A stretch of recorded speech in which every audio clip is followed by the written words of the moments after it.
Saat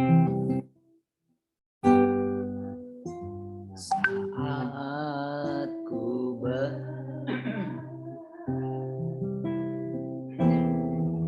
kasih-Mu menerangi langkahku, ku takut, tak ku bimbang, karena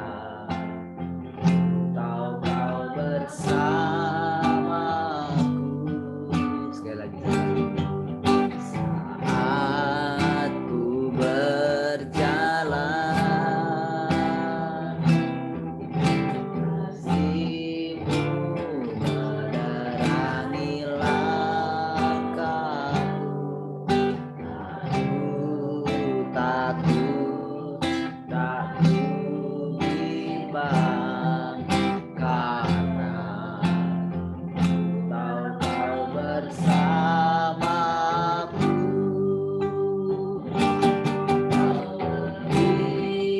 Kau yang terbaik bagiku, sanggup pulihkan hidupku. Berserah, ku percaya hanya Yesus penolong yang setia.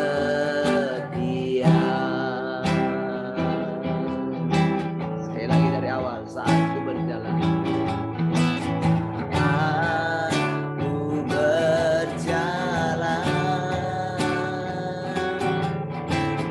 kasih-Mu menerangi langkahku, aku takut, tak ku bimbang, karena Kau bersamaku.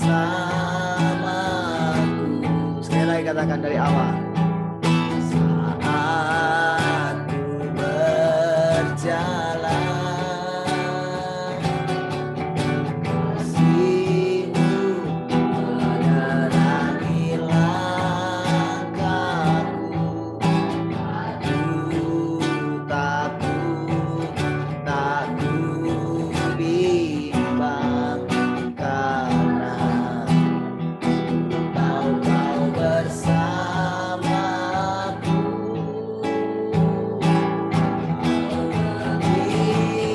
Kau yang terbaik bagiku, Kau lebih sanggup pulihkan hidupku.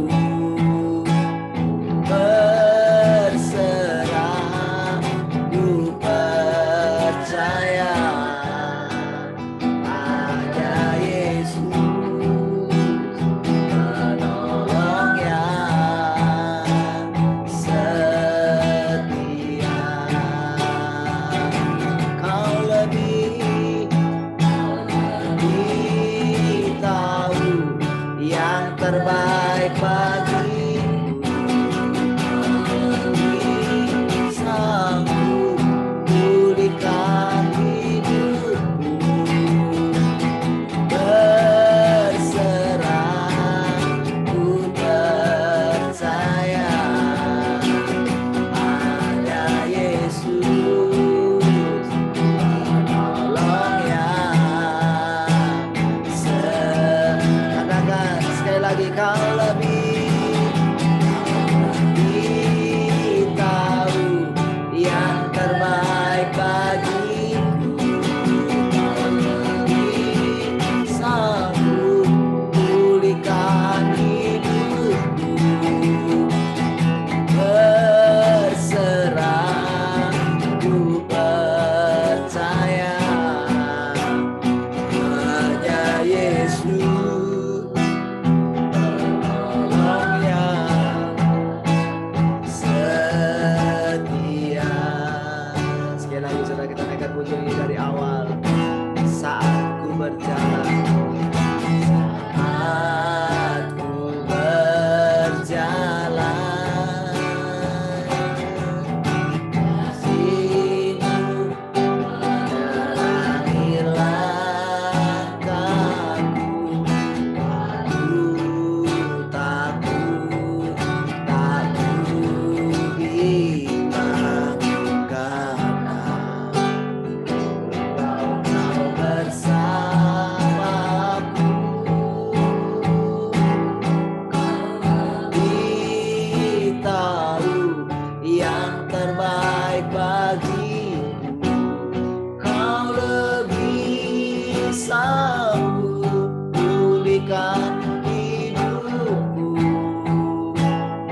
bagiku, kau lebih sanggup pulihkan hidupku.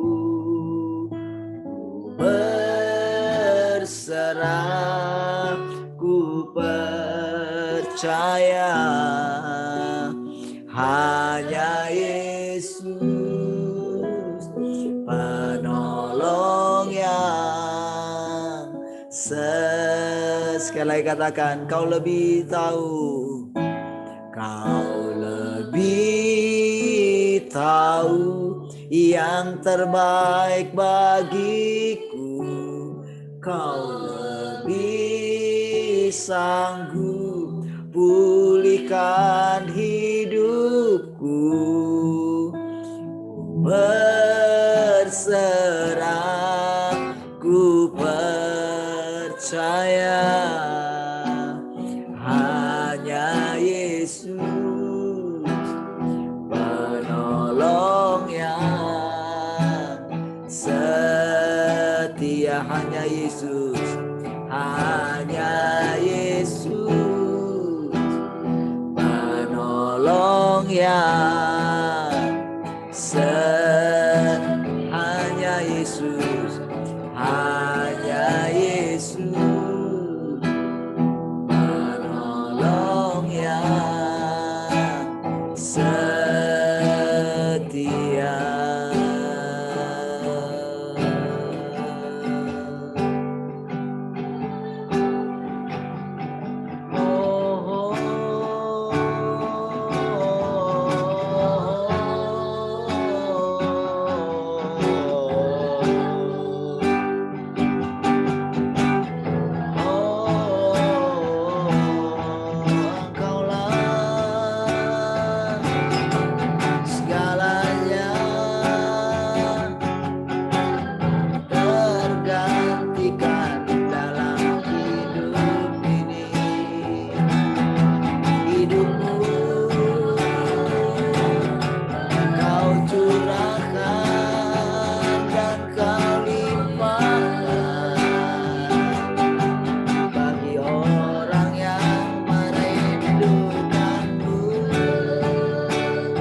Permata,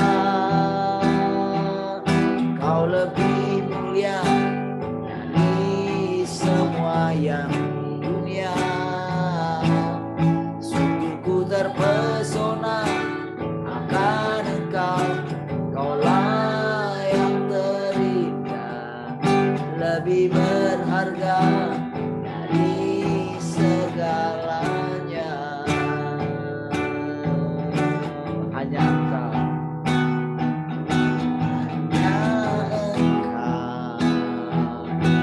dalam hidupku, Kau lebih indah dari segalanya. Hanya Engkau, kasih jiwaku, nama-Mu Yesus indah di hatiku. Kau lebih indah dari emas, perak, dan permata. Kau lebih mulia dari semua yang di dunia. Sungguh ku terpesona akan Engkau, Kaulah yang terindah, lebih berharga dari. Kau lebih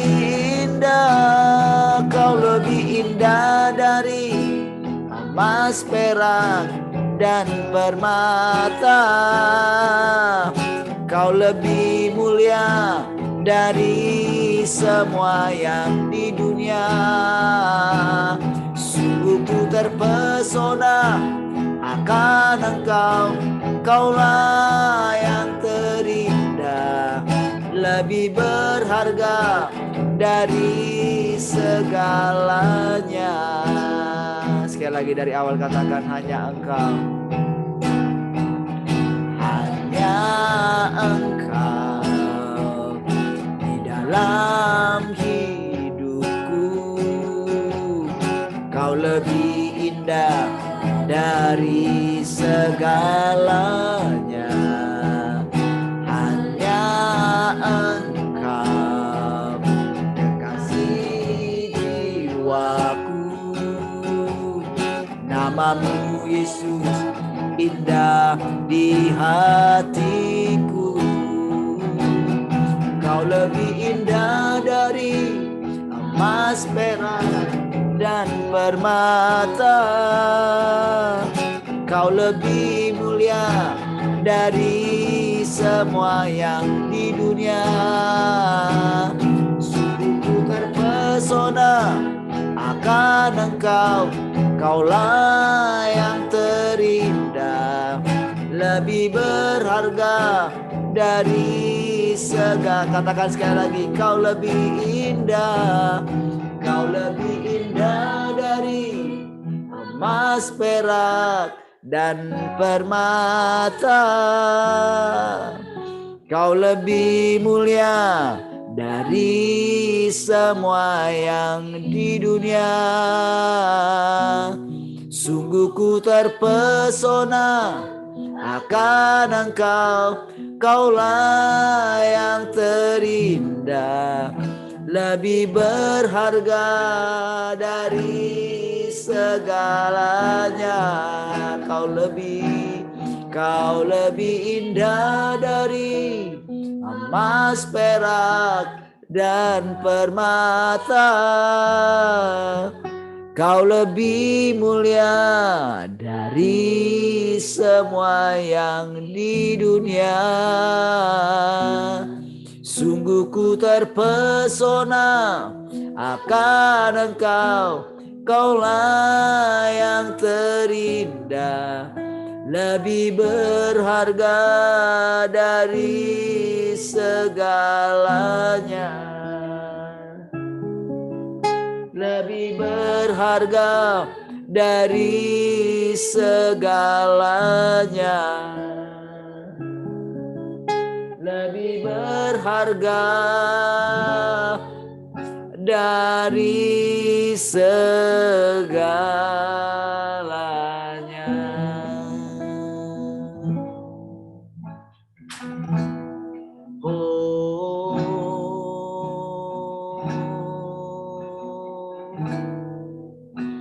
Hanya Engkau,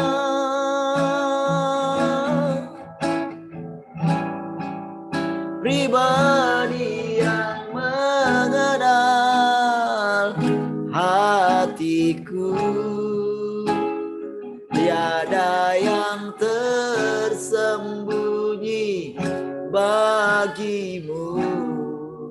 Seluruh isi hatiku Kau tahu, dan bawaku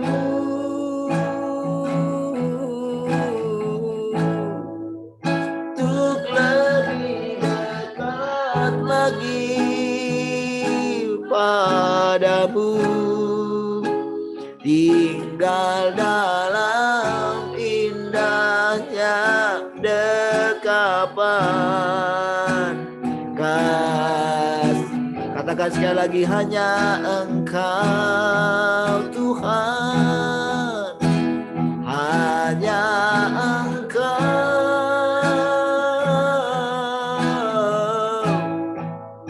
pribadi yang mengenal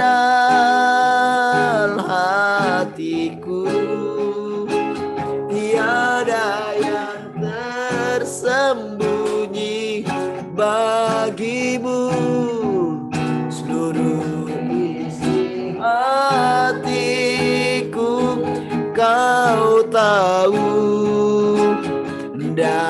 bawaku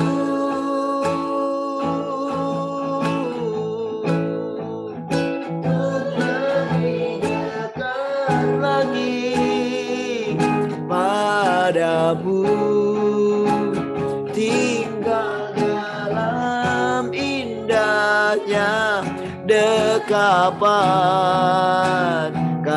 Sekali lagi katakan, hanya Engkau Tuhan, hanya Engkau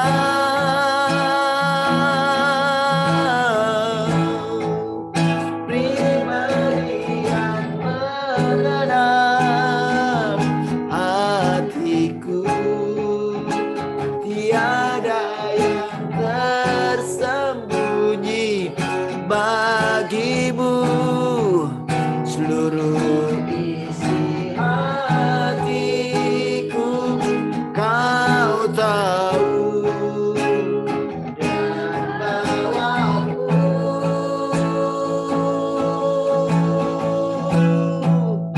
lebih dekat lagi padamu,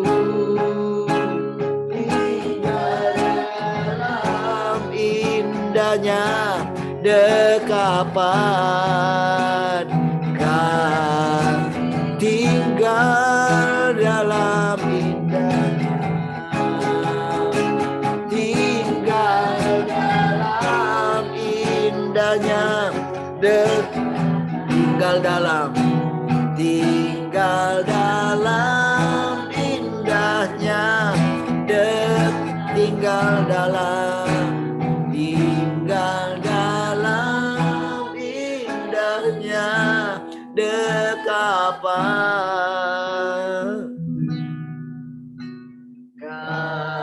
kasih-Mu.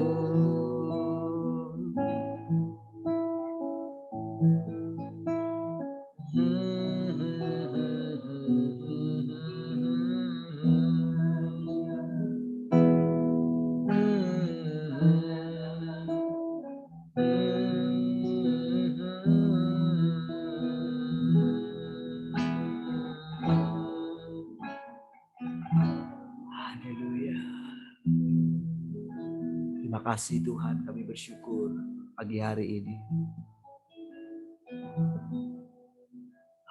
Engkau kepunyaan kami dan kami kepunyaan-Mu Tuhan. Terima kasih buat kasih-Mu yang semakin hari semakin kuat kami rasakan.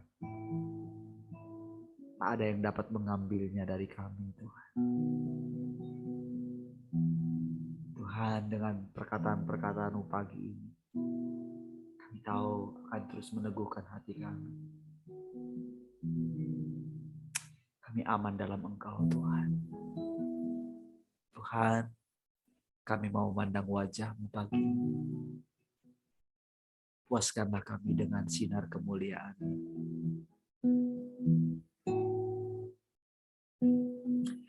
Tidak ada yang lebih indah kecuali ada di dalam hadirat-Mu Tuhan. Ada dalam pemeliharaan-Mu. Ada dalam perlindungan-Mu.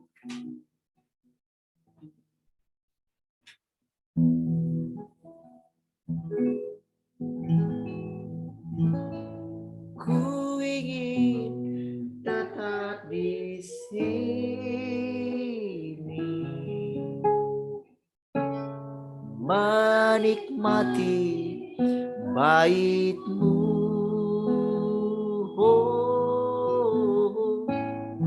Ku ingin tetap di sini dan memandang indah wajah-Mu.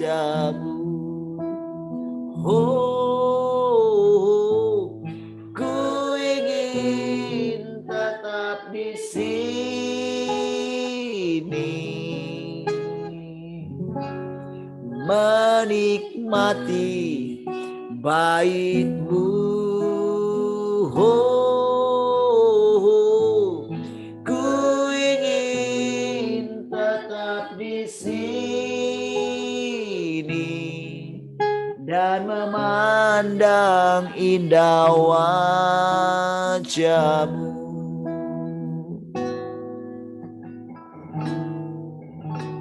Sinar kemuliaan-Mu Bapa memenuhi sekelilingku. Ku rasakan hadirat-Mu, Kau tenggelamkan jiwaku. Ku ingin tetap tinggal bersama-Mu. Sekali lagi katakan sinar kemuliaan. Sinar kemuliaan-Mu Bapa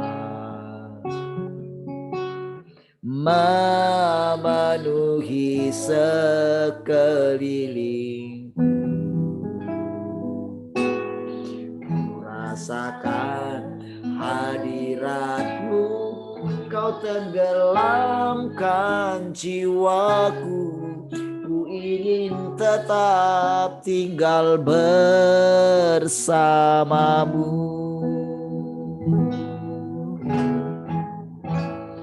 Ku ingin tetap di sini,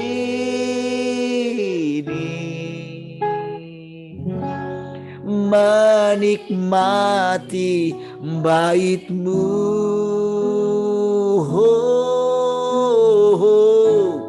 Ku ingin tetap di sini dan memandang indah wajah-Mu. Ku ingin Tuhan, ku ingin tetap di sini,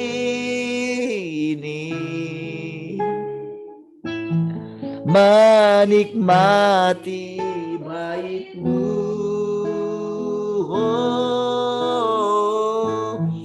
Ku ingin tetap di sini dan memandang indah wajah. Sekali lagi katakan, ku ingin tetap di sini, menikmati bait-Mu. Ku ingin tetap di sini dan memandang indah wajah. Sekali lagi katakan, ku ingin Tuhan, ku ingin. Amin. Menikmati bait-Mu. Ku ingin tetap di sini dan memandang indah wajah-Mu. Dan memandang indah wajah-Mu. Dan memandang indah wajah-Mu.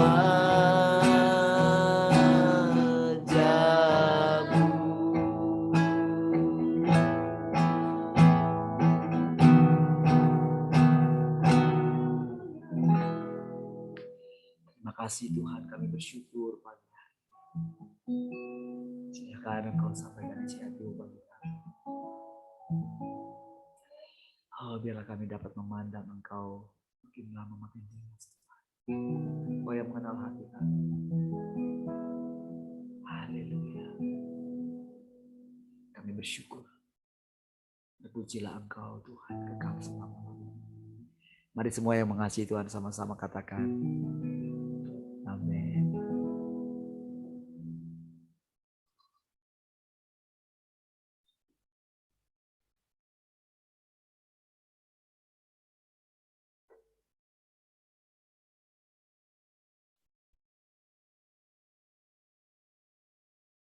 Baik, selamat pagi, shalom.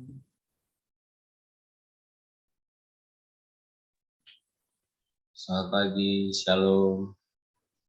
Puji Tuhan. Bagaimana kabarnya pagi ini? Luar biasa. Luar biasa. Yang lain nggak luar biasa kah?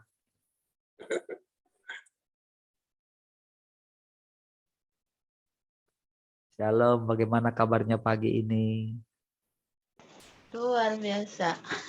Wow, luar biasa juga ya. Di PIU ternyata luar biasa juga ya.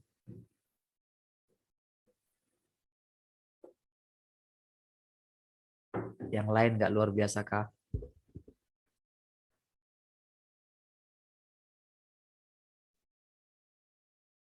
Shalom semua, bagaimana kabarnya pagi ini?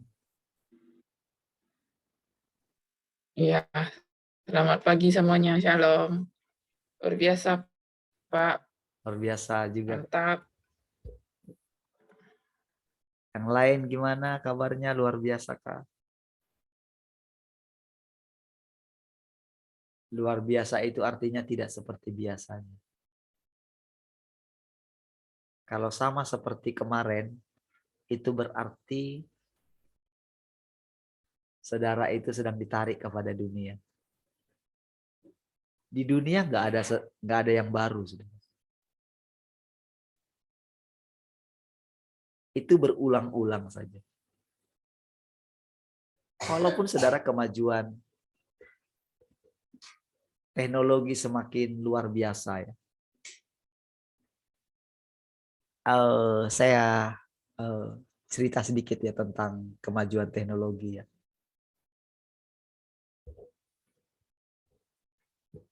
Nanti detailnya saudara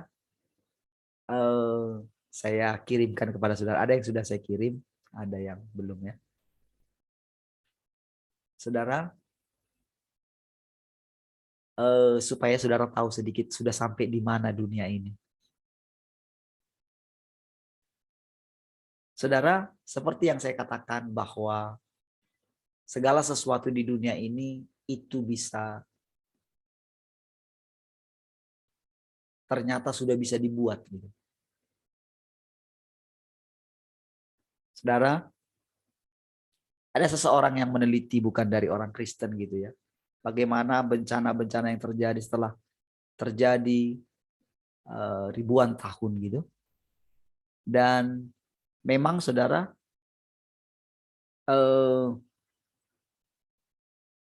dan itu bisa masuk akal gitu. Dan dia memang benar-benar meneliti. Sebetulnya saudara, Daniel itu juga saudara ketika dia di hadapan Tuhan itu dia meneliti gitu. Kitab-kitab, tapi yang diteliti dia kitab. Jadi saudara, orang-orang di dunia ini juga diam-diam, bahkan kalau kita boleh lihat sekarang bahwa sudah lintas agama yang menelitinya, yang meneliti tentang akhir zaman. Dan ternyata semua tidak bisa lari dari firman yang Tuhan pernah ucapkan. Segala sesuatu ini bisa berlalu, tapi firman Tuhan tidak bisa berlalu. Tahukah saudara, ini adalah zaman firman. Di kayak pembukaan kita memasuki kerajaan 1000 tahun. Jadi kita dituntun oleh firman. Kata-kata. Saudara, ketika saya tanya tadi kepada saudara tentang bagaimana kabar saudara. Apa yang keluar dari mulut saudara? Itu adalah firman. Mungkin saudara anggap diri saudara biasa-biasa saja. Itu adalah karena saudara tertipu.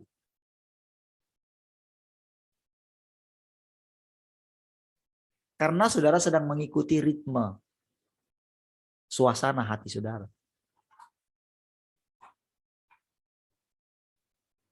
Ketika Kain dikuasai oleh hatinya yang iri terhadap adiknya, mukanya menjadi muram, saudara.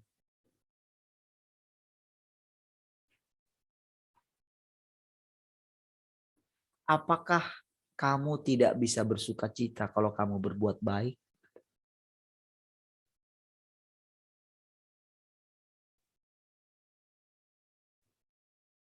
Saudara, saya mulai mempelajari, saudara. Ketika saya berkata kepada saudara, setiap itu berkali-kali saya ucapkan. Mungkin saudara nggak tahu entah saudara muak atau enggak. Saya katakan begini. Setiap kali saya menyampaikan firman, setelah selesai, setelah saya sharing dengan orang, itu keluar saja dari mulut saya perkataan begini. Saya akan duduk di kaki Tuhan. Ya. Saudara, tadinya saya berpikir itu saya mau menunjukkan kepada saudara betapa saya mulai bergantung kepada Tuhan sepenuhnya. Tetapi saudara, kemarin ketika saya habis dari akhirnya kami kumpul gitu ya, melayani yang saya katakan itu, saudara. Saya katakan lagi di sana. Saya nggak tahu saya bisa cerita nggak nanti itunya ya, kesaksiannya gitu. Tapi kalau nggak dituntun nggak usah. Tapi kalaupun nanti saya ceritakan, bukan tujuan untuk wow, begitu ya, hebat gitu. Tapi saudara, hanya untuk menceritakan bahwa kalau firman itu kita tinggikan, maka firman itu berdaulat. Firman, saudara, perkataan. Jadi ketika saya katakan, saudara, dan saya katakan di sana, dan mau tidak mau, saudara, perkataan yang keluar dari mulut saya, itu mau tidak mau, saudara, menggerakkan saya. Untuk mau tidak mau, harus duduk di kaki Tuhan. Oh, saya baru merenung. Oh, seperti itu toh. Caranya firman itu berdaulat gitu. Saya mulai mengerti, nggak ada sedikit pun di dalam hati saya begitu pulang itu nggak ada sedikit pun dalam hati saya malas untuk duduk di kaki Tuhan. Benar-benar saya sudah nyampe di rumah jam berapa ya? Jam 3:30 atau jam berapa? Saya jam 3 atau jam berapa ya? Oh, jam berapa? Apa ya? Pokoknya saya mulainya itu akhirnya duduk di kaki Tuhan itu jam 4 gitu. Sampai ya memang antara duduk di kaki Tuhan dengan tertidur gitu. Ya gantian lah gitu. Tapi dengan posisi merenungkan bagaimana yang kita ucapkan ini mengikat kita. Oh, begitu. Dan ketika duduk di kaki Tuhan itu ada banyak hal yang diajar oleh Tuhan. Salah satunya adalah bagaimana caranya berdoa. Ketika duduk di kaki Tuhan itu, saudara, itu benar-benar saya diajar apa yang sedang terjadi tadi ketika dalam pelayanan itu. Benar-benar, saudara, itu benar-benar firman Tuhan itu meruntuhkan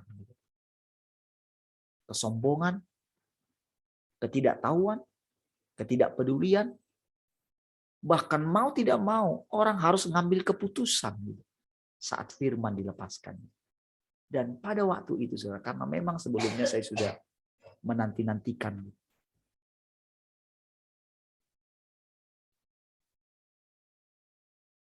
Dan ketika prosesnya terjadi gitu ya, ketika saya duduk di kaki Tuhan itu, saya merenungkan gitu. Oh, seperti itu Tuhan caranya.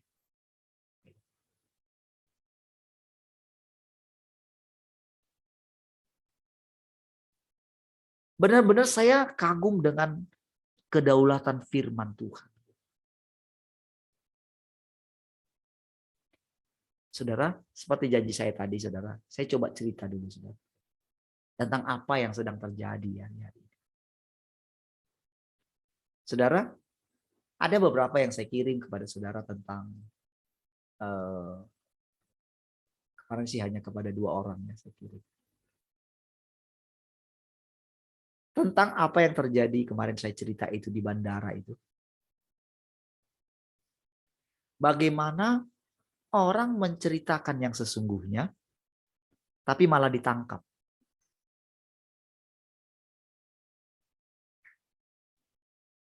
Padahal saudara, benar-benar kenyataan ketidakadilan saudara.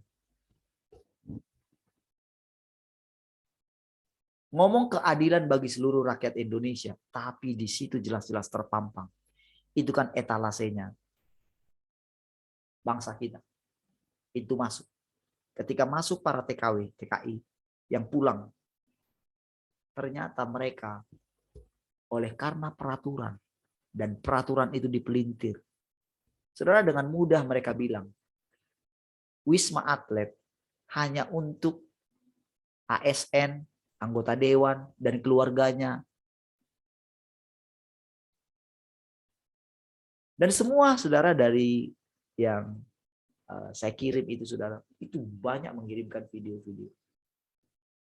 Jadi saudara, dari golongan, jadi sekarang itu saudara ada golongan minoritas yang baru. Kristen bukan minoritas lagi. Karena Kristen sudah bergabung. Ada grup minoritas baru sekarang. Mungkin mereka itu grup yang mungkin dianggap orang kolot. Dianggap orang mungkin pengkhianat. Dianggap orang mungkin teroris. Karena memang bergabung juga di sana. Tapi mereka jadi minoritas sekarang. Kalau dulu mereka tercampur menjadi dengan masih tercampur gitu ya. Karena berkuasa pada waktu itu. Tapi sekarang itu sedang dilanda dengan yang namanya gerakan mendunia. Gerakan satu agama nantinya. Satu pemerintahan. Dan ini saudara, saya tunjukkan kepada saudara. Betapa itu sudah sampai kepada puncak. Dan tujuan daripada menyampaikan ini adalah supaya saudara benar-benar duduk di kaki Tuhan. Saudara, teman saya yang baru boleh dikatakan benar-benar ketika dia melihat semua kegagalan. Sampai dia berlatih bagaimana caranya duduk di kaki Tuhan. Bayangkan berjam-jam hanya mengatakan begini, Tuhan, sampaikan sepatah kata saja. Itu sudah cukup bagiku. Jadi dia tertidur. Hanya menantikan sepatah kata saja dari Tuhan. Itu sudah cukup Tuhan. Saudara, perkataan itu saudara sangat menohok bagi saya. Karena menurut saya, mendengarkan suara Tuhan itu diajar banyak perkataan. Tapi untuk mengetahui benar-benar perkataan yang keluar dari mulut Tuhan. Satu kata saja. Itu lebih daripada banyak sekali perkataan-perkataan. Saudara, saya renungkan begini. Itu karena itu sangat ini di dalam hati saya ya. Saya mengatakan begini. Saya yang sudah pengalaman dengan suara Tuhan. Dalam tanda kutip. Lebih mudah tertipu daripada orang yang benar-benar menantikan di pintu kemahnya Tuhan. Tuhan, sampaikan sepatah kata saja.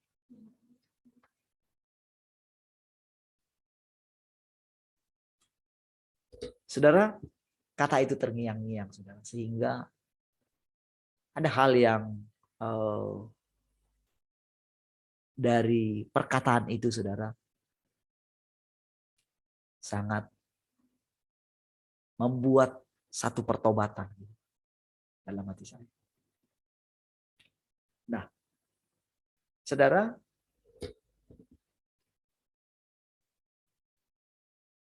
si orang yang saya katakan meneliti itu ya. Jadi ternyata saudara, tsunami yang terjadi itu, yang terjadi di Aceh, yang terjadi di Jepang 2011, itu asli buatan manusia. Dan saya sepakat dengan perkataan itu. Dan dia mengatakan bahwa memang iya benar semua ada dalam kedaulatan Tuhan. Dia orang Muslim. Dia bercerita tentang akhir zaman. Karena ternyata saudara, ketika tahun 45, kan saya cerita sama saudara. Kemarin tentang itu kan, bom nuklir kan. Saya saudara tidak mencari-cari, tidak mengetik nuklir apa gitu, tidak. Hanya di wall YouTube saya. Jadi bertautan dia. Saya klik ini, klik sampai dapat yang saya ceritakan. Nah, jadi ternyata tahun 45 ketika itu diledakkan gitu. Itu benar-benar ternyata diam-diam saudara, Jepang itu jadi membangun dari bawah gitu. Dia benar-benar menyerah gitu. Dan sudah kalah gitu ceritanya. Benar-benar saudara mereka itu diam-diam dalam hati mereka. Seperti yang pernah saya ceritakan. Mereka membangun generasi mereka untuk membalas dendam. Tapi membalas dendam mereka bukan pakai perang. Karena mereka tahu kalau mereka balas pakai perang secara pakai alat perang gitu. Mereka mulai mikir gitu. Ini saja mereka sudah punya senjata ini. Pasti nanti ini akan meningkat gitu. Kalau kami masih pakai strategi ini untuk berperang, maka kami ketinggalan jauh. Jadi dengan diam-diam saudara, di satu sisi mereka membangun, jadi mereka itu benar-benar membangun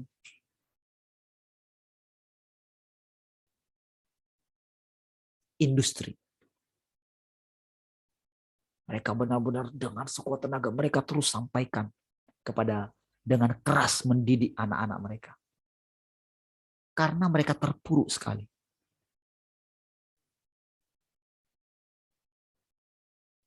Lalu sampailah ketika mereka merebut perekonomian dunia lewat teknologi. Ada Honda, ada Toyota, ada apa saja, semua mereka merajai. Dan kualitas barang mereka itu luar biasa sekali. Tetapi tahukah saudara? Ternyata diam-diam juga mereka membangun reaktor nuklir. Saudara. Diam-diam saudara. Mereka belajar. Nggak tahu gimana caranya. Mungkin mereka mengirimkan siswa-siswa, mahasiswa-mahasiswa mereka ke luar negeri untuk belajar. Dan dibiayai oleh pemerintah. Mereka membangun. Dan ternyata semua rata-rata demikian. Setiap negara demikian. Jadi orang-orang kita yang ada, misalnya seperti Amin Rais, siapa gitu, itu disekolahkan oleh negara ke Amerika. Dengan diam-diam. Tetapi ada di antara mereka yang, wah akhirnya belot gitu, tidak membangun untuk negaranya. Ada juga yang mereka terikat dengan globalisasi. Gitu.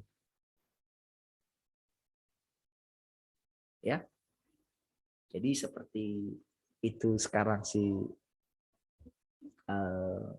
Pokoknya orang-orang penting, intelijen kita, mau siapapun dia, itu sekolahnya di sana. Dan mereka itu mempelajari kemajuan teknologi. Sudah sampai di mana.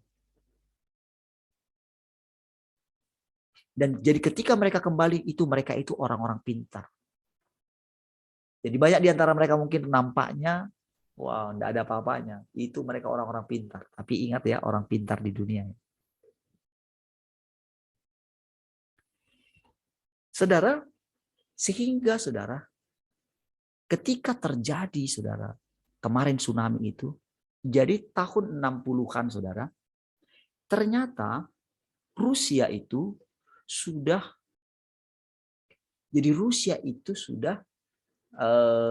mau menghancurkan Amerika tahun 60-an dengan nuklir juga. Senjata rudal-rudalnya itu. Jadi saudara, mereka orang Amerika itu ternyata diam-diam mereka sudah belajar. Karena kan mereka duluan yang dapat ya. Pastikan mereka berpikir suatu saat ilmu ini akan diketahui oleh negara lain. Itu pikiran orang pintar itu kayak gitu. Selalu berjaga-jaga gitu.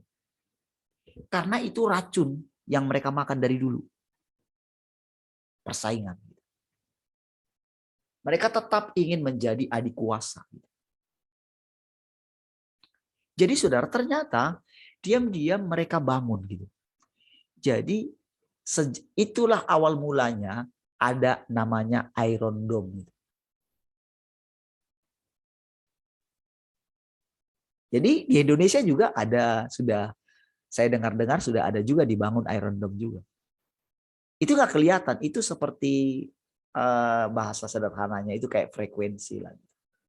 Dibuat reaktornya gitu, jadi kayak ada pelindungnya, jadi nggak bakalan bisa masuk, nggak bakalan bisa turun, karena itu juga kan semua kan pakai ini ya.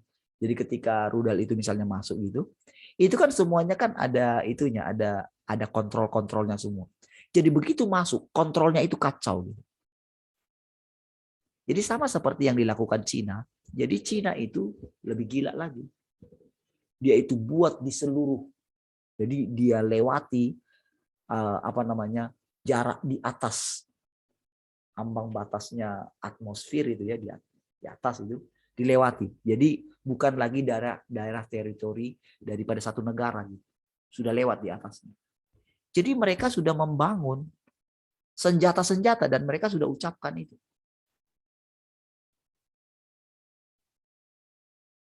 Korea Utara dia punya senjata nuklir yang sekali walaupun diledakkan di negara dia itu bisa menghancurkan, wah, mungkin menurut prediksinya bisa menghancurkan bumi ini, kira-kira begitu. Semua punya. Dan ternyata sistem Iron Dome itu, saudara, itulah yang dikembangkan untuk mengubah iklim, saudara. Sehingga benar-benar yang tadinya Arab itu tandus sekali, itu bisa berubah menjadi hijau. Ya, itu ditunjukkan itu di videonya. Itu satu kemajuan yang supaya saudara tahu bahwa dalam sekejap kalau hati manusia tidak di tangan Tuhan, tentu sudah lama dunia ini hancur. Itu sebabnya saudara, coba saudara saksikan nanti, kalau saya bilang gitu ya, coba lihat nanti yang di Natuna itu, lihat perkembangannya. Supaya sudah mengerti, dan dari situ saudara di dalam hati saudara akan terbentuk. Mau tidak mau saudara mesti terdesak mencari Tuhan, duduk di kaki Tuhan. Saudara, kemarin Pak Dedi telepon saya dan dia cerita sedikit lah gitu, dan dia kirimkan gitu YouTube-nya gitu tentang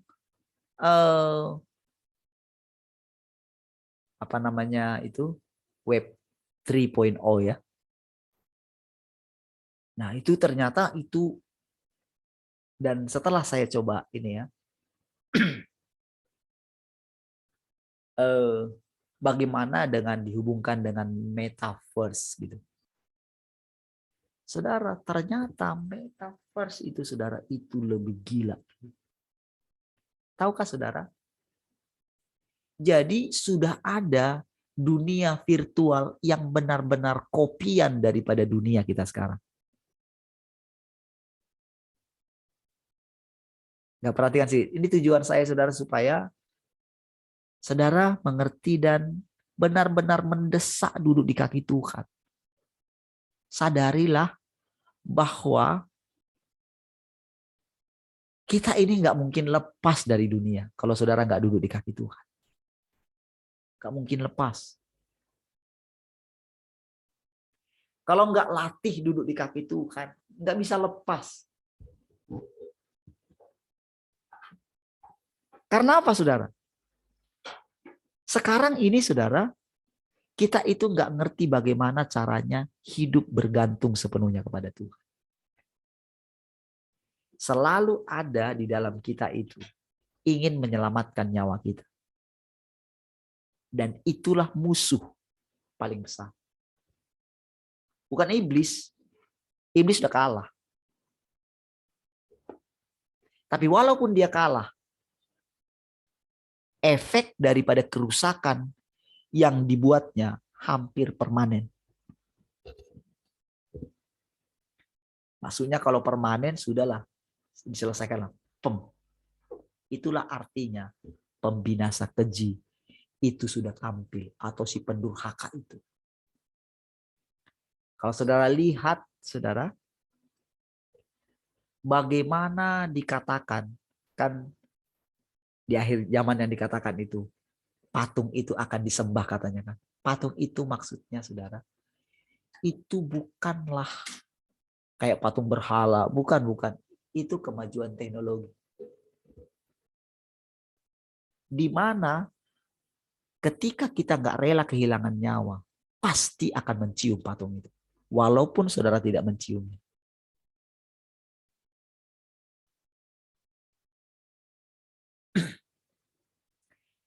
Saudara, di dunia virtual itu, saudara, jadi kayak planet lain. Jadi setelah saya buka itu, langsung muncul podcastnya Deddy Kobusier. Nanti saudara akan lihat itu. Jadi ternyata, saudara, itu di dunia virtual itu seperti bumi yang lain. Jadi dunia daya khayal yang benar-benar menjadi kenyataan. Jadi di dunia virtual itu orang bisa beli lahan. Jadi ini sudah terjadi gitu. Sudah terjadi. Jadi benar-benar di sana sudah ada lapak-lapak gitu. Padahal itu semua virtual yang kita masuk. Lewat yang namanya nanti kita itu pakai metaverse itu. Jadi lambang yang metaverse ini seperti ini. Itu lambang kita kayak pakai kacamata gitu. Yang sekarang ada logonya Facebook itu. Dan semua nanti aplikasi itu akan mengarah ke sana. Jadi itu metaverse itu hanya jadi kita masuk ke dunia virtual itu. Di logonya kayak gini. Jadi di sana ada kebebasan. Itu lintas negara. Jadi itu lahir karena ketidakadilan, karena apa namanya? Karena di mana kan pada waktu mulai Facebook itu kayak apa namanya? Privasi daripada penggunanya itu privasi penggunanya ini jadi internet yang sekarang itu membuat kita itu masih kita bisa dikontrol gitu.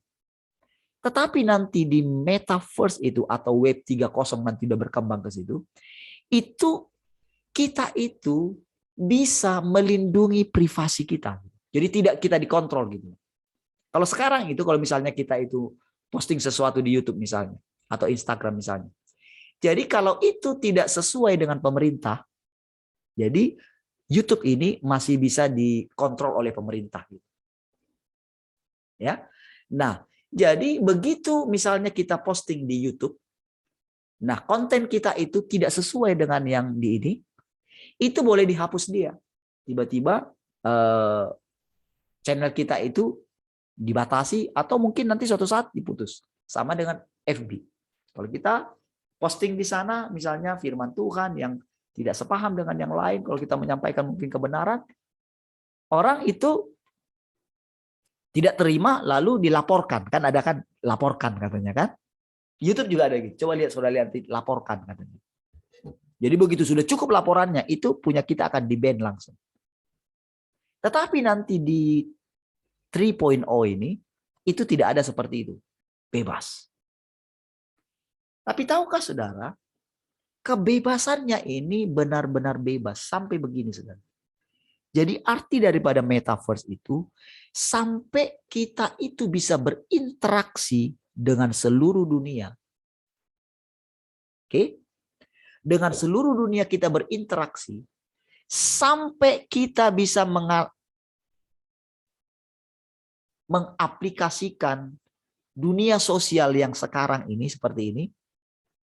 Dan ketika kita masuk ke metaverse itu benar-benar kita berhubungan ya seperti ini saudara. Bahkan saudara dengan alat-alat yang dipakai, itu bisa benar-benar merasakan sensasi kalau misalnya kita salaman di dunia virtual itu. Jadi kita bukan kayak gini lagi. Ini benar-benar di dunia metaverse itu, kita sampai salaman, itu bisa terasa salamannya. Jadi ada pakai kayak dia sarung tangan. Dan tahukah saudara? Ternyata saudara, sekarang ini saudara, ini benar-benar bukan lagi isapan jempol. Itu sudah menjadi kenyataan. Jadi semua yang di film-film itu, yang kripto itu kan, yang di film itu ada tangan yang itu, yang apa namanya, tangannya buntung itu, kan patah, diciptakan tangan robot, ya, bukan seperti tangan palsu. Tangan ini jadi begitu ditempelkan ke bagian yang terpotong itu benar-benar sarafnya itu bisa mengontrol tangan robot ini. Itu sudah ada. Di podcastnya itu nanti Deddy Corbuzier tuh lihat. Jadi begitu saya kirim nanti saudara buka di YouTube, itu nanti semua yang berhubungan dengan itu akan saudara lihat. Tinggal saudara pelajari gitu. Dan ingat tujuan ini adalah untuk supaya saudara mengerti sudah sejauh mana dunia ini rusak.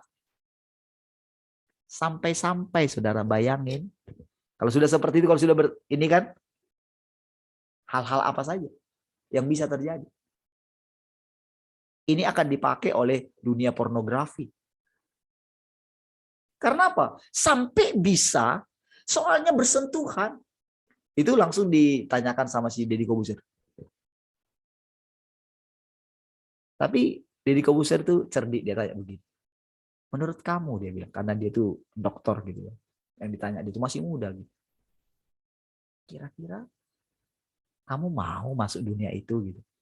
Saya ini orang bodoh, Deddy Corbuzier bilang. Ya, saya nggak ngerti itu. Ketika dijelaskan itu, wow, seperti itukah?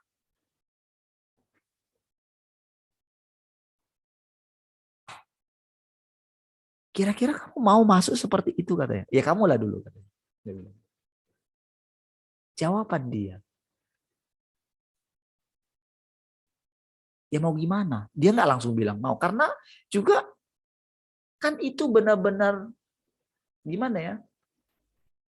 Jadi apa yang selama ini memang kita pelajari di dunia roh itu. Dulu ingat nggak? Jadi Pak Deddy ingatin saya gitu. Bahwa ada dari apa namanya? Ya senior Pak Deddy bilang gitu. Jadi mereka sama-sama masuk alam roh dan mereka masuk ke tempat yang sama. Dan bisa melihat yang sama. Itu benar-benar itu terjadi, saya ingat ketika saya melayani dulu dengan Pak Jayadi. Saya nggak punya karunia penglihatan. Tapi karena pada waktu itu benar-benar gitu, jadi karena istilahnya kolaborasi lah gitu. Dia lihat, saya ini.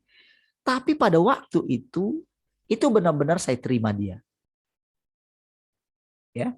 Jadi saya ingat waktu satu melayani di Medan ya.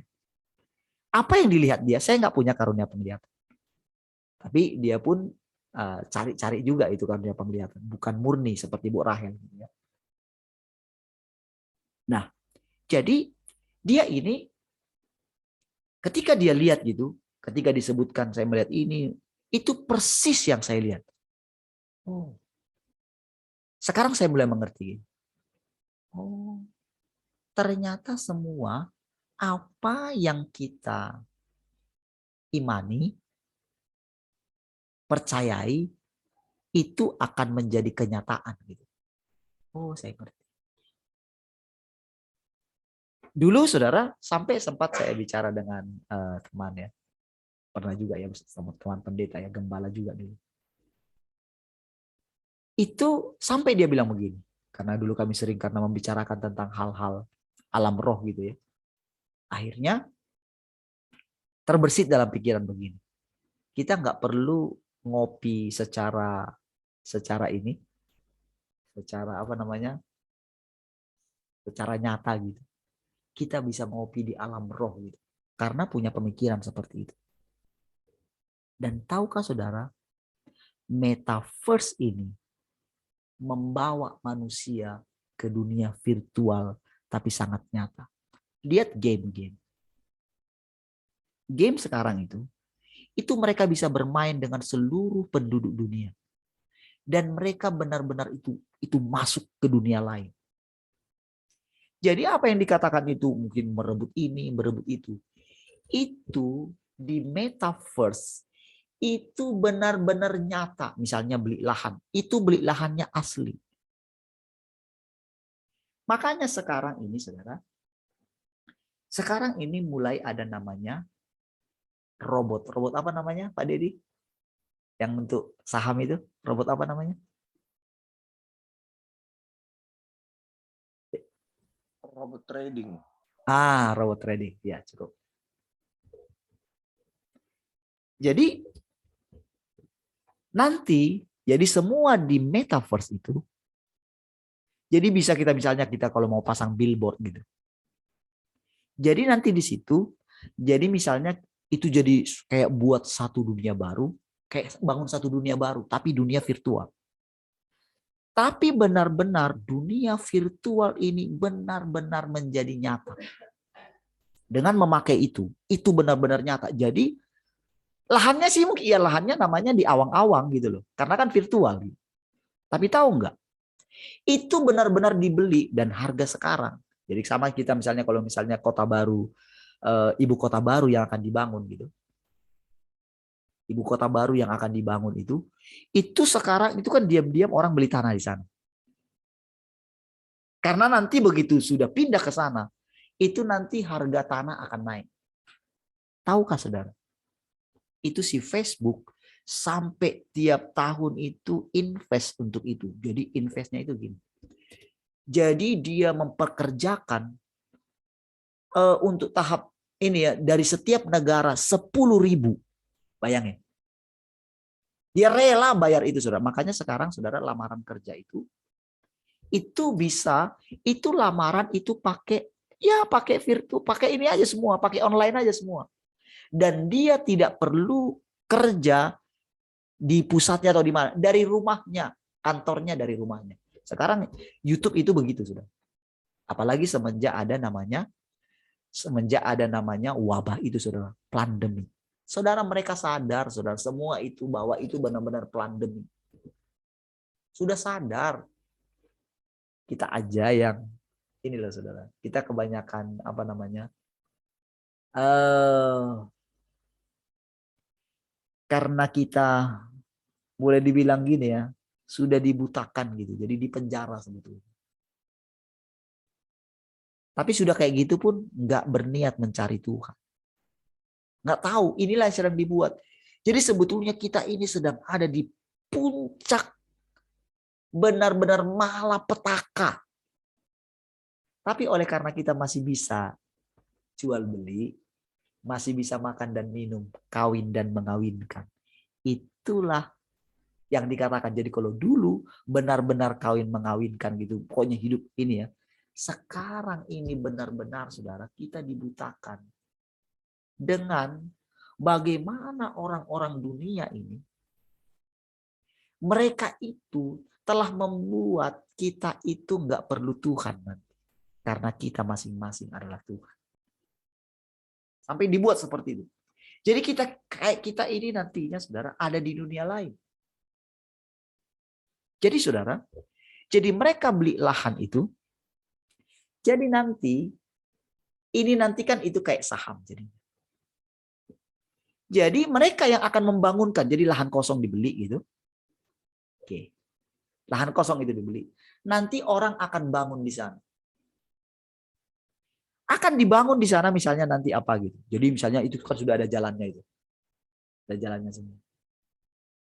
Itu benar-benar bukan, kalau di alam roh kan kita mungkin masuk alam roh. Nah, semua orang masuk. Ini benar-benar itu dari teknologi jadi begitu. Jadi semua alat-alatnya itu sudah dipersiapkan. Sarung tangannya apa gitu. Jadi bahkan sampai begini saudara. Mereka kalau misalnya gini kan digerakkan tangan kan. Saudara lihat kalau misalnya ada kan TV sekarang kan. Kita bikin gini ya. Kita bikin gini hidup gitu, main game gitu. Saya ini kan. Semua sudah sampai gitu kan. Itu kan masih kita gerakkan tangan. Ini saudara sudah sampai mereka pakai pikiran aja. Cara gini. Turun, naik, turun. Hanya di pikiran. Itu bisa menggerakkan di situ. Itu sudah benar terjadi. Itulah teknologi. Sudah sampai di situ. Jadi nanti saudara, jadi dunianya nanti, dunia investasinya di situ. Jadi mereka sendiri, orang-orang ini benar-benar mereka itu melakukannya itu benar-benar fair gitu loh. Fair, benar-benar fair gitu. Makanya salah satu alatnya itu adalah robot trading itu.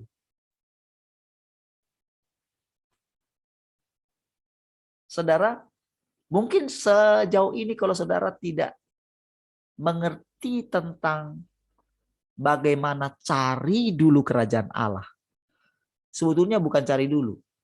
Itu utamakan. Jadi kira-kira begini maksudnya daripada ayat itu sebetulnya. Bukan di mix. Kita kerja untuk Tuhan, lalu hati kita masih di dunia. Nggak bisa.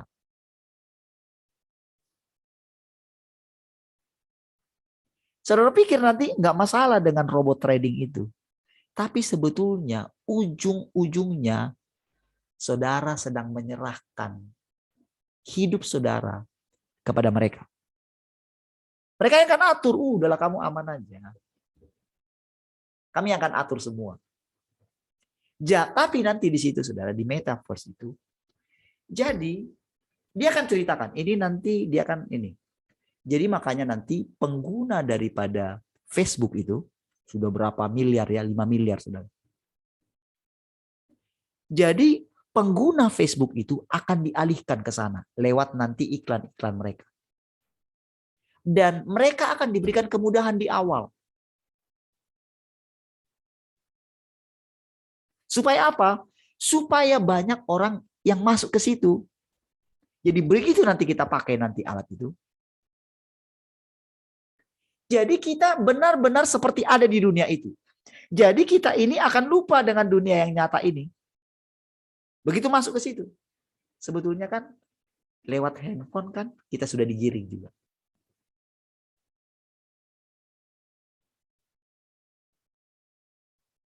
Ketika saya perhatikan, tapi sekarang memang saudara, handphone itu adalah yang paling utama itu adalah mau lihat yang firman Tuhan yang Maha Kuasa itu.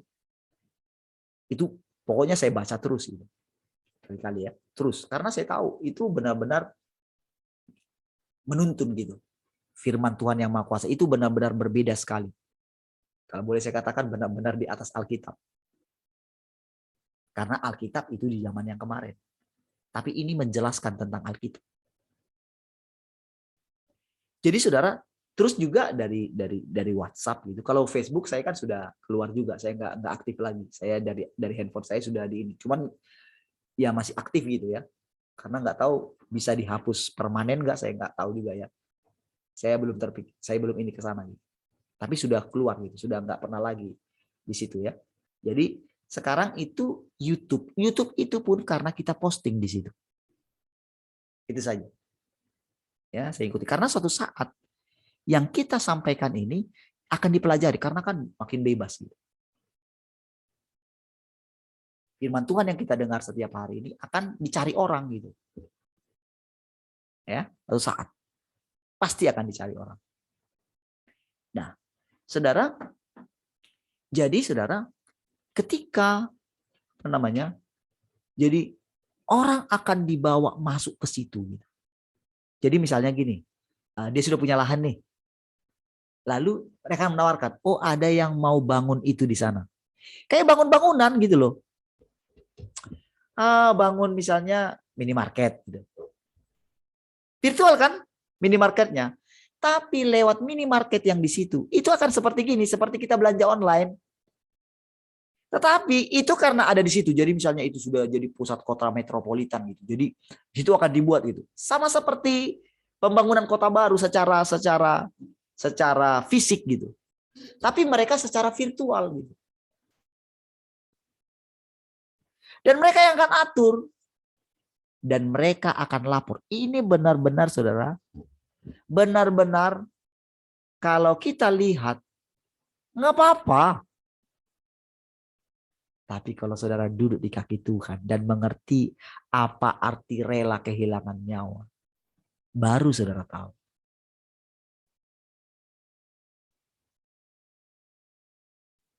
Dan tahukah saudara, begitu melihat itu, itulah puncak. Sehingga gini saudara, manusia itu sampai nggak punya perasaan lagi. Nggak punya lagi, rusak benar. Bayangkan di dunia virtual itu kan kayak, kan nggak nyata gitu. Nggak dunia nyata gitu. Tapi bisa melakukan hal-hal yang nyata. Sampai hubungan yang nyata ini, normal yang biasa ini. Ya, Pak Janu bilang filmnya sudah ada. Pasti memang lewat film. Memang sudah ada. Tapi tahukah saudara, semua film, game itu menggiring ke sana. Semua sekarang apa yang ada di film, yang ada di game, itulah nanti dunianya. Sebelum dihancurin ya.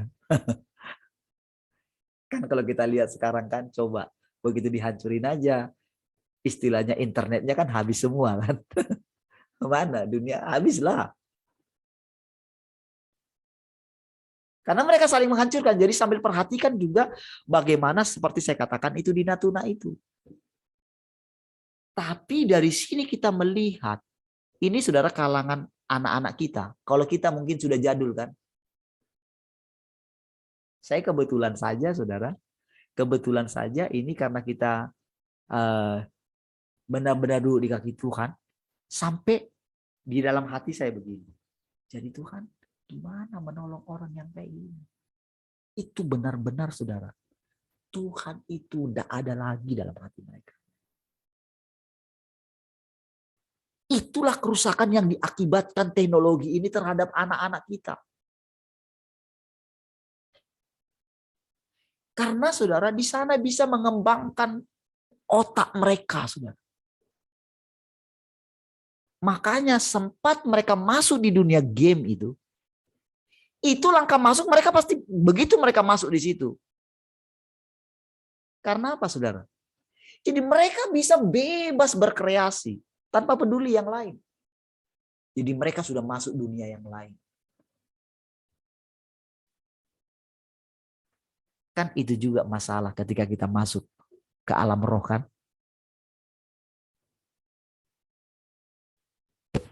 Alam supranatural. Alam buat mujizat. Kenapa? Ini saya punya waktu 5 menit lagi. Saya jelaskan sama saudara. Yang saya bilang saudara, teman saya kemarin ini. Yang kita layani gitu ya. Saya doa tadi ya pagi ya. Saya bilang, Tuhan ketika menceritakan ini gak ada unsur untuk mendiskreditkan siapapun. Tujuan engkau lihat hatiku Tuhan.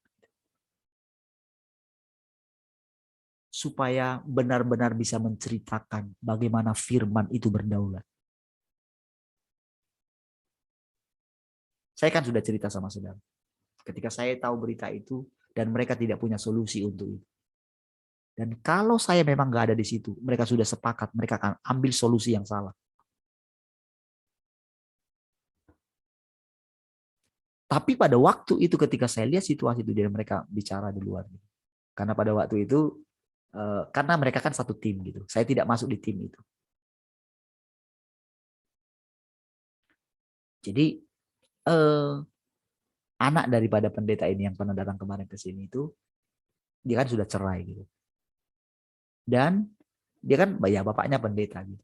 Dan mereka sudah masuk pengadilan dan sudah disepakati bahwa hak asuh bagi yang anak pendeta teman ini adalah yang perempuan ya. Jadi begitu dia ini, jadi dia itu dapat hak asuh, tapi si suaminya sudah cerai itu harus memberikan biaya untuk 2 orang anak itu 2 juta tiap bulan. Singkat cerita, si ini telat ngasihnya dan si ini anaknya pendeta ini. Pendeta ini sudah dibandingkan saya, aduh, punya mobil, aduh, kaya lah gitu. Karena punya mobil ya. Lalu saudara, saking ininya saudara, saking jadi ternyata si anaknya ini udah kayak troublemaker gitu. Anak yang perempuan ini ya. Karena ceritanya begini. Jadi ceritanya, jadi waktu ini karena mungkin anaknya sering dititip dia kerja. Jadi anaknya ini yang bungsu itu nggak mau sama dia gitu. Pokoknya nggak mau. Jadi tapi diam-diam dia ikuti saran temannya pergi ke dukun gitu. Oke, bayangkan anak pendeta loh saudara. Sementara bapaknya ini sering melayani orang. Dia sudah tahu. Ada yang kamu pegang. Katanya. Tapi nggak terbuka. Karena apa? Ada masalah di rumah. Jadi dia dengan istrinya, ya si bapak ini, itu ada, nggak tahu gimana caranya, kayaknya dia ini inilah. Pokoknya, ya jadi hancur, jadi keras gitu. Jadi sampai dia bilang ketika teman saya yang satu bilang begini, apa kamu nggak berpikir nanti dengan suatu saat dia akan balik gitu. Jadi ceritanya saudara, jadi karena dia itu, jadi abangnya si perempuan, anak bapak ini, abangnya dia bilang begini, ditelepon suaminya, karena ceritanya pada waktu itu kan anaknya dua anaknya, lalu ada menantu dari bapak ini tinggal di rumah yang sama, punya 2 anak juga. Jadi pada waktu itu sebelumnya si bapak ini yang menjaga, ini cucunya kan. Nah, jadi saudara, tapi karena dia pergi pelayanan, Tanjung Pinang, lalu ke Bengkalis lagi itu, akhirnya si 4 ini dirawat sama menantunya. Karena dia ini, mamanya ini cari kerja. Padahal saudara, si bapak ini punya sekolah TK yang bisa diinginkan gitu. Jadi saudara, si abangnya si perempuan ini itu telepon ke suaminya yang sudah cerai itu supaya nanti mau diantar ke sana. Karena kan ceritanya kan dari rawat supaya mereka tahu bagaimana caranya. Padahal mereka sudah tahu kondisi daripada keluarga, karena sudah pernah. Dan si anak 2 ini itu begitu dikatakan karena di Batam juga. Titik ke sana. Jadi wah nggak mau sebetulnya gitu loh. Jadi, waktu saya bilang, oh gitu, mereka sudah ngomong, udah sepakat gitu. Wow, saya gini dalam hati. Tahukah saudara, itu benar-benar saudara, saya tidak pikir umur saya lebih muda di antara mereka semua. Tapi saya berani bilang sama si bapak ini, benar nggak kamu sayang sama cucumu? Sudah kamu tahu keluarganya begitu, kamu titipkah? Padahal dia bilang, dialah nanti jadi penerus pelayanan saya. Namanya kebetulan Brian sudah. Masih umur 4 tahun. Jadi saudara, sebetulnya dia serahkan itu karena anggapannya gini saudara. Kan itu anaknya dia. Kalau di orang Batak memang udah anak dia kamu urus sendiri gitu loh. Padahal dia itu opung. Yang dia bilang dia akan penerus jadi pelayan. Itu dia bilang dia dapat dari Tuhan. Kamu gak punya uang ya, uang segitu. Itu saya marah. Saudara. Saya bentak memang. Saudara. Dan tahukah saudara, langsung mereka teriak dua-dua nangis kencang. Disitulah mengaku si anaknya perempuan ini. Dia sudah pergi ke dukun dan ternyata kalau anaknya itu nangis, dia sampai injak-injak saudara di depan mata Pak Pendeta ini. Wah, dia sudah melakukan, dia sudah sampai dia bilang gini, dia melakukan sampai dia sujud katanya di kaki anaknya ini. Jangan kamu gitu nah. Dia tahu, dia sering melayani orang. Saya bilang, mulai saat ini berhenti pelayanan, keluar. Stop. Ini kamu layani keluargamu. Ini lihat nanti gerejamu. Kan saya sudah pernah khotbah di sana. Itu sudah lebih tua dari saya. Lebih tua, ada 12 tahun. 13 tahun. Tapi di situ dia mengaku, di situ dia. Dan disitulah saudara, benar-benar saudara, dia ngaku, lalu kita doakan si anaknya ini. Masalah keluarga kalian saya tidak tahu. Itu urusan kalian. Bapak duduk di kaki Tuhan. Duduk di kaki Tuhan sekarang. Berapa tahun melayani? Ingat umur Bapak berapa? Saya tanya langsung umur berapa. Ukuran manusia umur Bapak tinggal sekian. Saya saja umur saya sekarang.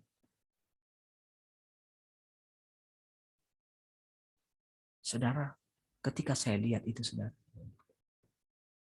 Ketika saya lihat cara Tuhan menyadarkan mereka.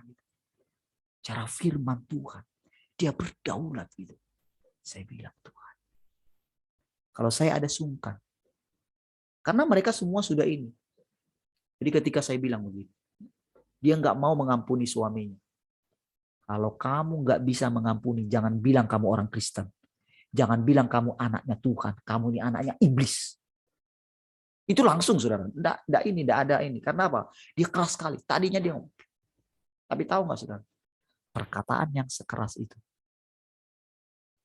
meruntuhkan iblis yang menguasai otaknya.